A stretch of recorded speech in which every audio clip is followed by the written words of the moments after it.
मानगोनां आसामनि मिनिस्टार इउजि ब्रह्म सार नोंथां, लोगोसे बिटिआरनि सीएम प्रमद बर' सार नोंथां, नोंथांमोना दायखौ मावो, बदनामखौ होनो नागिरो हाग्रामा महिलारि आरो बिपिएफखौ।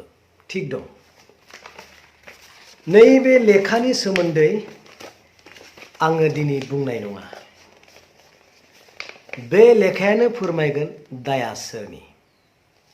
दिबाय मोनफ्रोमबो आनसलिक मोनहैनायनि बेबस्थाखौ आं खालामगोन। सेन्ट्रेलाव होयोबाथ' गोमानोसो हागौ।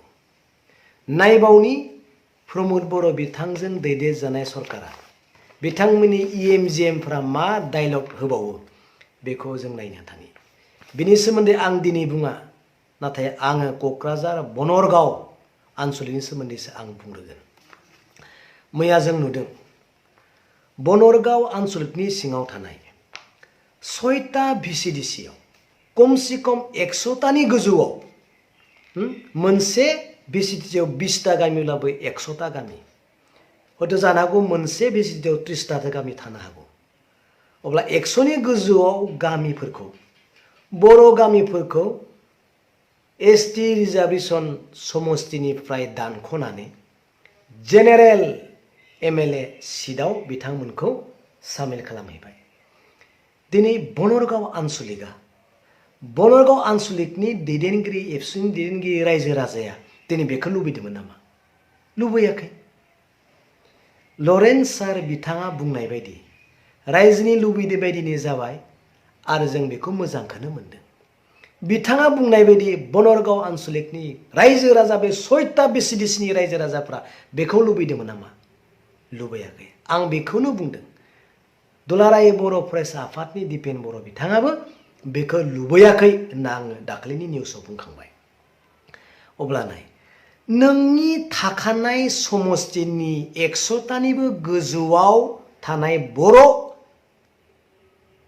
गामिफोरखौ गुबुननो दानख'ना हरबाय।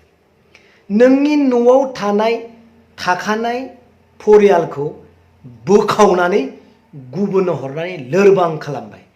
दिनै बेखौ रायजोआ एक्सेप्ट खालामनो हागोन होनबा? हागोन? हानाय नङा। अब्ला बेफोरनि खामानिखौ मावनो थाखाय जोंहा सोर दं? सोरनियाव सोंगोन? नोंसोरनि 6टा भिसिडिसिखौ जों आमुगाव लांनाय जासिगोन। सोरनियाव सोंगोन?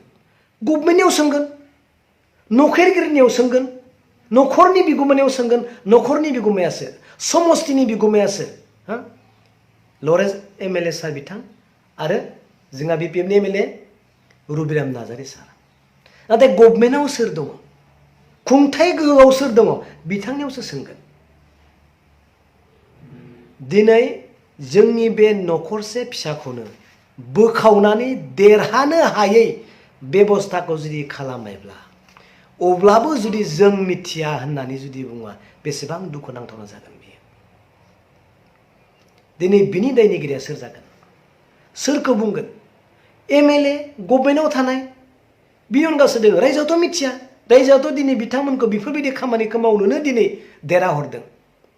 नाथाय रायजोआ दिनै होख्रावदोंल', रायजोआ दिनै हाय हायल' होनदों। नाथाय बेफोरनि कागज पत्र खलमजों मावग्राया दिनै गभर्नमेन्टआ मावनांगोन। मिथिबाय? दिनै बेफोरनि जुरिजेननाया बबेयाव? बेफोर गाज्रिनि जुरिजेननाया बबेयाव?